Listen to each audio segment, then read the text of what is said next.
Bonjour Cécile, merci d'être avec nous. Tu es gynécologue obstétricienne, un métier où tu accompagnes les femmes pendant leur grossesse.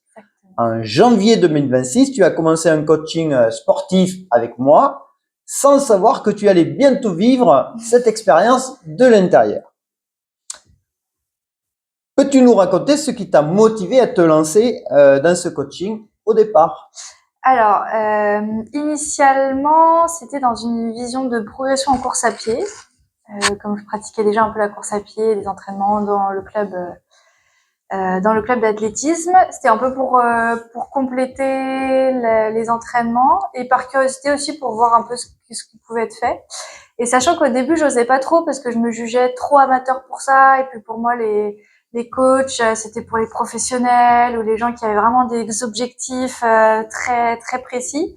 Donc j'avais un peu ce complexe de me dire, bah non, je n'ai pas d'intérêt à le faire. Et finalement, je franchis le pas. Et donc c'était dans cette optique de course, de progression en course, quoi, principalement. Super. Donc, tu as commencé ce coaching.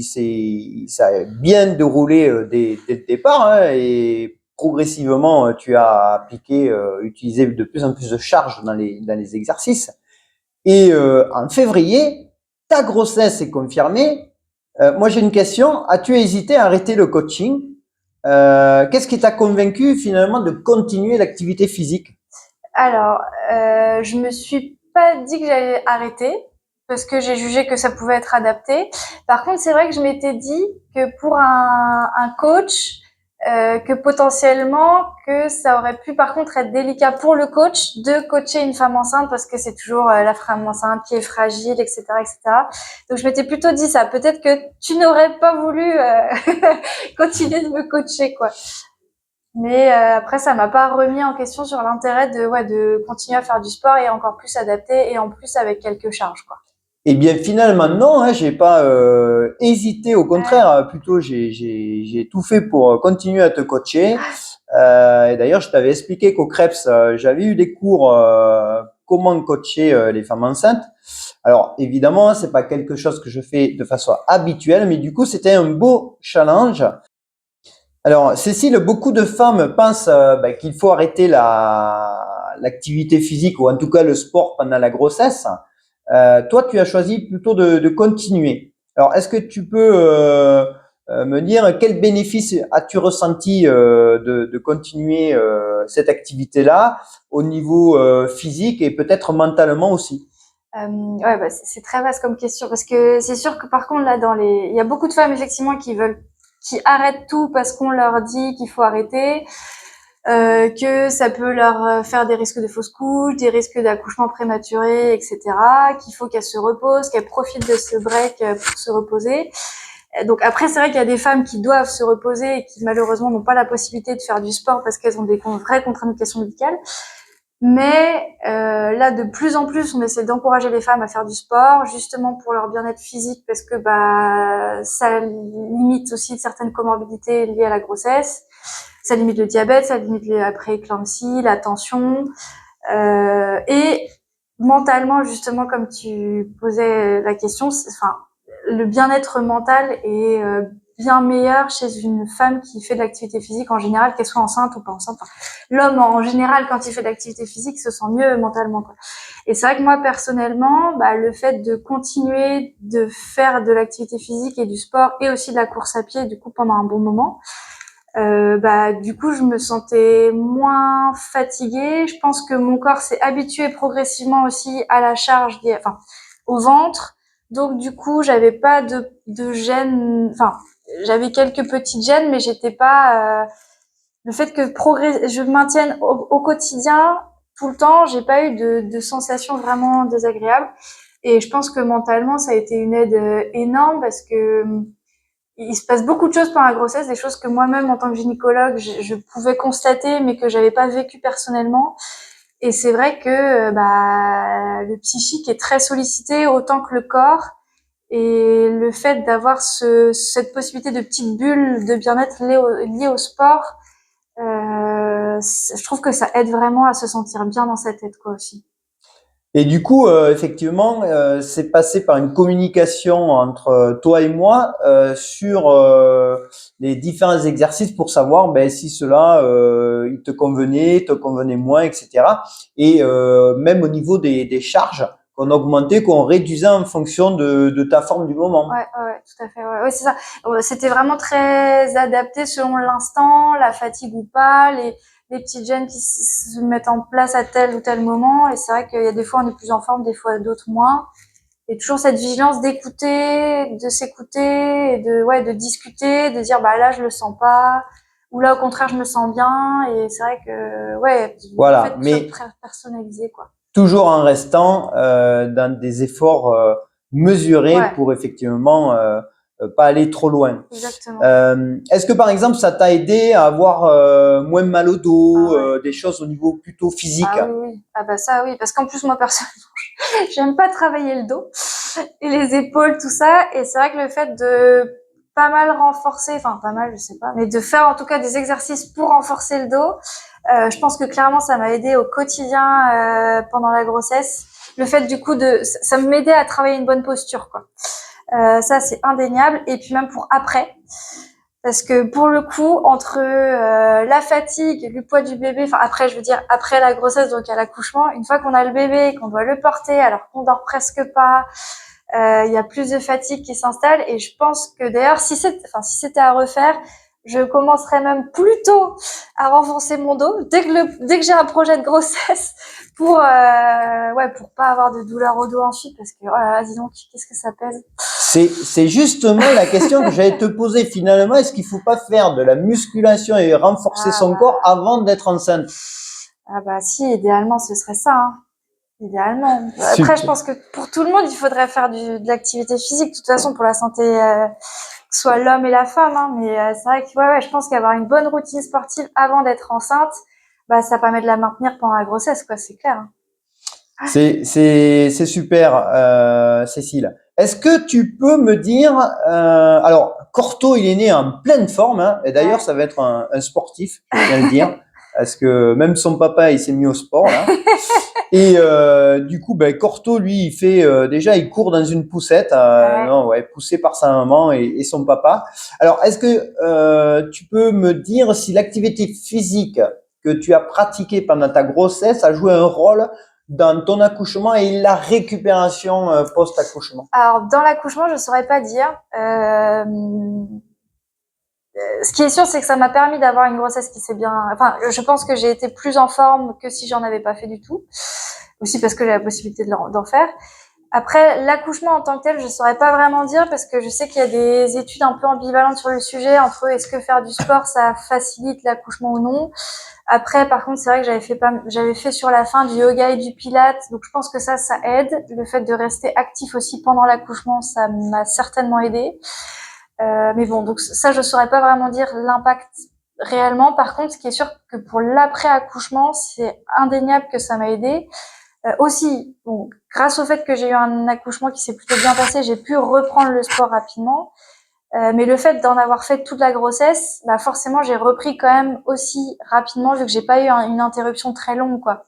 Comparé à certaines femmes qui s'arrêtent bah, parfois dès le premier mois, bah forcément 9 mois sans sport, n'importe qui a du mal à récupérer. Donc si en plus il y a un accouchement et un chamboulement corporel lié à l'accouchement, ça peut faire prendre du retard, quoi. Et c'est vrai que le fait que j'ai pu reprendre vite, je pense que mentalement, ça m'a aussi beaucoup aidé sur le postpartum. Parce qu'autant j'ai la chance d'avoir un conjoint qui m'aide beaucoup, ce qui est pas la chance de toutes les femmes, et ça devrait être la norme, mais bon, c'est pas le cas dans tous les foyers. Mais autant, je pense vraiment le fait d'avoir cette bulle d'air, de pouvoir aller courir avec Corto assez vite dans la poussette, bah mentalement, on se sent mieux et on dort mieux aussi. Même si on dort peu, bah le sommeil est plus récupérateur quand on se bouge au quotidien, quoi. Cécile, tu as donc repris les coachings assez rapidement avec moi puisque 2 mois après, c'était reparti et avec comme objectif de performer en course à pied. Comment s'est passée cette transition et en tout cas ce fait de te dire ben, je vais ressoulever des charges pour reprendre de la force physique pour ma discipline favorite?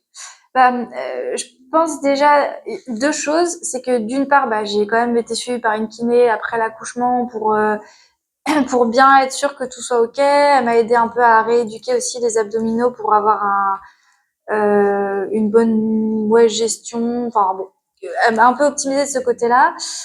Donc c'est après que tout soit OK de ce côté qu'après j'ai repris justement l'activité avec des soulevés de poids et la course aussi. Et je pense que le fait de savoir que on allait adapter progressivement, que progressivement j'allais un peu retester des trucs, du coup j'ai pas eu du tout d'appréhension et pour moi c'était sûr que ça allait se reprendre tranquillement quoi. Ok, bah super. Et donc, bah maintenant, ça y est, hein, tu as largement repris puisque je te vois aussi courir dans le club d'athlètes Merci, ouais. et tu te dépenses bien. Et donc, on voit bien que tout est redevenu à la normale. Moi, j'ai une question à la gynécologue obstétricienne. Est-ce que, bah là, tu vas reprendre ton activité. Est-ce que tu vas ajuster tes recommandations aux patientes après avoir vécu cette expérience en fait de grossesse et de pratiquer de l'activité Ouais. physique en même temps? Bah ouais, bah déjà clairement j'ai toujours été convaincue que l'activité physique ça aidait à se sentir bien, que ce soit enceinte et pas enceinte, mais que enceinte aussi. Mais c'est vrai que comme on n'est pas vraiment formé en fait réellement à ça, on a des notions comme quoi il faut dire aux femmes de faire de l'activité physique, on a des recommandations de la l'HS, mais on sait pas réellement ce qu'il en est. Il y a peu de vraies connaissances sur le sujet et donc on n'est pas formé nous en tant que médecins, sauf les médecins spécialisés vraiment, mais au quotidien pas forcément. Et c'est vrai que moi-même, quand j'entendais une femme enceinte qui me disait qu'elle faisait de la course à pied pendant sa grossesse, j'étais un peu surprise parce que je pensais pas forcément que ça se faisait. Et alors du coup, voir une femme enceinte qui aurait fait du crossfit ou quoi, ça me paraissait un peu étonnant. Et le fait d'avoir vécu cette situation moi personnellement, en fait, ça a surtout fait que je me suis beaucoup renseignée. Parce que notre expérience personnelle reste personnelle, on peut pas forcément l'étendre à d'autres, donc c'est pas sur ses recommandations, enfin sur sa vie personnelle qu'on va faire des recommandations générales, mais du coup je me suis beaucoup renseignée sur ce qui était possible ou pas possible, ce qui étaient les connaissances réelles à ce sujet. Et en fait, une fois que j'ai pris cette brèche, bah, finalement il y a quand même des publications qui existent et qui encouragent justement à vraiment maintenir une activité physique en ajustant selon les éléments les limitations que peuvent avoir la femme ou son état de forme et aussi de où elle vient en tant que sportive ou amatrice de sport bien sûr. Euh, mais qu'en fait finalement il y a beaucoup de connaissances sur le sujet qui dit que c'est pas dangereux, que c'est pas parce qu'on court qu'on va secouer son bébé, que c'est pas parce qu'on fait monter le pouls que le bébé lui n'aura plus d'apport sanguin. Enfin, c'est pas du tout des choses, c'est pas des choses qui sont démontrées quoi, pas du tout. Et au contraire, c'est encouragé de faire du sport, de maintenir son activité et de se dépenser quoi. Très intéressant cette vision, Cécile. Et du coup, bah alors, tu recommandes toutes les femmes enceintes d'être accompagnées par un coach sportif maintenant, Bah, puisque en tu tout cas, hésitais au tout ouais, départ. ouais, c'est vrai. Bah, en tout cas, bah, après, bon, voilà, il faut quand même savoir quelle est l'histoire de la femme, quelles sont, s'il y a des contre-indications, s'il y a des choses qui sont limitantes. Mais en tout cas, ce qui est sûr, c'est que je le recommandais déjà avant, mais encore plus maintenant, de vraiment, ouais, de faire de l'activité, pourquoi pas justement en coaching de ce type où c'est vraiment individualisé, où on peut vraiment faire les choses au cas par cas, contrairement à des trucs par exemple qu'on peut trouver sur internet qui sont pas forcément personnalisés, bon, qui restent quand même bien aussi, mais c'est vrai que si on a la possibilité d'avoir un coaching personnalisé, c'est d'autant mieux quoi. Et puis c'est vrai que les charges, c'est pas contre-indiqué et au contraire, ça permet de maintenir une forme et une musculature quoi. Voilà, tout dans la mesure où les charges sont adaptées à Exactement, tes ouais, ouais, tout à fait, ouais, possibilités ouais. et à ton état du moment. Exactement, oui, bien sûr. Après, faut pas non plus faire n'importe quoi, ça c'est sûr. Hein. Maintenant, tu as repris l'entraînement. Allez, tu peux nous parler un peu de tes objectifs? Bah, dans ma tête, j'en ai plein, mais il faut que je me focalise. Un des objectifs à plus long terme, c'est du coup de refaire un marathon début octobre, ou début novembre, je sais même plus, le marathon de Lyon. Donc ça, et après j'ai d'autres courses entre temps. J'ai un petit trail là au Plessis de 16, enfin dans le coin de 16 kilomètres que je vais refaire normalement fin mars. Puis il y a le semi-marathon de Nantes que je fais, je crois c'est fin avril. Et après, j'espère pouvoir faire un trail au Finistère, mais il faut que je sais pas encore si je peux m'inscrire vu que c'est un tirage au sort pour s'inscrire, etc., etc. Donc voilà, mais ouais, du coup, je me rattrape un peu sur l'année précédente où j'ai pas pu prendre beaucoup de dossards, même si j'en ai pris quand même pendant ma grossesse des dossards, mais c'est vrai que je m'étais inscrite au marathon de Paris et je me suis dit non, ça j'ai pas envie de le faire. À 5, ouais, j'aurais été à 5 mois ou 6 mois, 5 mois de grossesse, je crois, j'avais pas l'envie de faire le marathon de Paris, quoi. Et ouais. Bon, voilà de beaux objectifs. Bon, écoute, tu t'entraînes pour ça, donc il y a pas de raison que tu parviennes pas à faire de belles performances et j'en suis persuadé. Alors, pour résumer un peu ton expérience, est-ce que tu aurais aussi un message à passer aux femmes qui pensent que le sport et la maternité sont pas compatibles? Ah oui, ça c'est une super bonne question. Bah, je pense qu'il faut surtout pas penser ça. Que après ça dépend bien sûr de l'envie de chacune parce qu'il y en a pour qui c'est pas une priorité et voilà, c'est pas chacun fait comme il veut chacun fait comme il veut quoi. Mais qu'en tout cas c'est pas du tout impossible de faire les deux. Que en plus il y a de plus en plus de sportives de haut niveau qui le font. Je pense notamment à Anaïs Kemener qui a été enceinte, je crois que je sais plus quel âge, je crois que son fils a à peu près 9 mois, mais j'ai pas envie de dire de bêtises, qui s'est remise ultra vite à courir et qui continue encore à faire des performances. Il y a aussi, je sais Charlotte Morel qui est une triathlète qui pareil, elle a été enceinte il y a pas longtemps, elle a accouché il y a pas longtemps et là, voilà, c'est des femmes qui sont sportives professionnels et qui ont réussi à concilier les deux. Que surtout, c'est pas parce qu'on tombe enceinte que du coup sa vie s'arrête, parce que justement, on peut avoir possibilité de continuer le sport, adapter, mais du coup quand même découvrir aussi des nouvelles façons de bouger, peut-être pourquoi pas de la mobilité si on n'a pas l'habitude d'en faire, pour découvrir des nouvelles routines, des choses comme ça, et que en fait finalement, 9 mois, ça passe quand même relativement vite. Enfin, quand on fait une grossesse entière, quoi, que ça passe quand même relativement vite, que après voilà, il faut prendre le temps de reprendre, il faut pas se mettre la pression, je pense, parce que il y a aussi de la fatigue. Il faut aussi donner beaucoup de temps à son bébé parce que il est là, il a besoin de ses parents, quoi. Mais c'est pas du tout incompatible avec de l'organisation, de l'envie et puis de l'adaptation, quoi, toujours. Mais en tout cas, moi, je sais que j'aurais eu du mal à pas du tout faire de sport après et je suis contente d'avoir pu maintenir et je pense que ça m'aide à être bien au quotidien, quoi. Merci Cécile pour ce partage. Ton parcours montre que l'activité physique adaptée, encadrée est un atout majeur avant, pendant et après la grossesse. Ouais. En tant que gynécologue, obstétricienne et sportive, tu es une source d'inspiration pour toutes les femmes. Je suis ravi de continuer en plus à t'accompagner pour tes nouveaux défis. Si vous souhaitez, comme Cécile, être accompagnée pendant votre grossesse, n'hésitez pas à me contacter pour un bilan offert. On pourra faire le point et discuter de ce suivi. À très bientôt, Cécile. Salut, Jeff. Merci beaucoup. Avec plaisir.